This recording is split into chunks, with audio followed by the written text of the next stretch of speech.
வணக்கம் மக்களே, இன்றைக்கி பொங்கல் திருநாள். எல்லாருக்கும் பொங்கல் நல்வாழ்த்துக்கள். இன்றைக்கி ஃபேமிலியோடு எங்கேயாவது போகலான்னு யோசித்தோம். அப்போ தான் பக்கத்துலேயே முருகன் கோவில் இருந்தது ஞாபகம் வந்துச்சு. ஸோ அங்கே அது ரொம்ப ஃபேமஸான முருகன் கோவில். ஒரு சித்தர் மூலமாக தான் அந்த முருகன் கோயிலே கட்டப்பட்டது. அந்த சித்தரோட இதுவும் உள்ளேயே தான் அடக்கப்பட்டிருக்காங்க.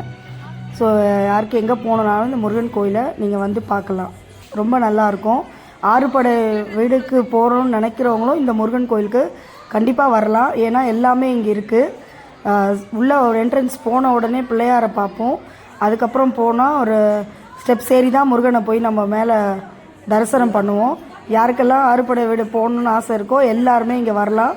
ரொம்ப நல்லாயிருக்கும். மக்களே, இந்த கோவிலுக்கு போகணுன்னு ஆசைப்பட்டீங்கன்னா ஆவடியிலேருந்து ரெட் ஹில்ஸ் போகிற வழியில் தான் இந்த கோவில் இருக்குது. அங்கே ஃபேமிலின்னு பார்த்தீங்கன்னா ஒரு 15 பேர்கிட்ட நாங்கள் போனோங்க. என் கூட எங்கள் அம்மா, என் தங்கச்சி ஹஸ்பண்ட், அவங்களுக்குலாம் இப்போ தான் கல்யாணம் ஆச்சு. ஸோ நெய்பர்ஸ் பக்கத்து எதிர் வீட்டுக்காரங்களும் வந்தாங்க. எங்கள் அத்தை பசங்க, அவங்க ஒய்ஃபு, அவங்க பசங்க எல்லாருமே சேர்ந்து போனோம். ரொம்ப சந்தோஷமாக ஜாலியாக இருந்துச்சு. இந்த மாதிரி எல்லாருமே பக்கத்தில் ஒரு நல்ல நாள் வந்தால் எல்லோரும் போங்க, என்ஜாய் பண்ணுங்கள் ஃபேமிலியோட. ஆறுபடை முருகன் திருத்தணி, திருச்செந்தூர், திருப்பரங்குன்றம், பழனி, சுவாமிமலை, பழமுதிர்ச்சோலை, இந்த ஆறுபடை முருகனையும் தரிசித்து அருள் பெறலாம்.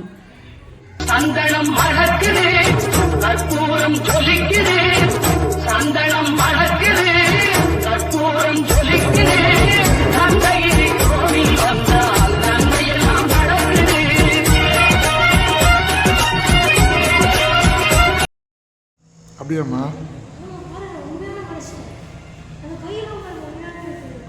அம்மா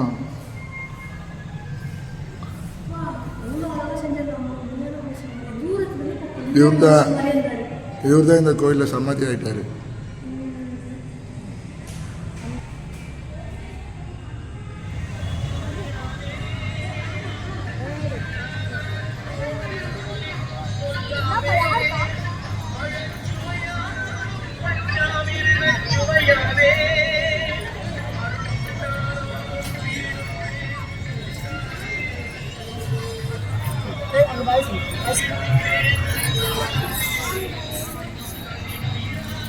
ஹாய் சொல்லுங்க.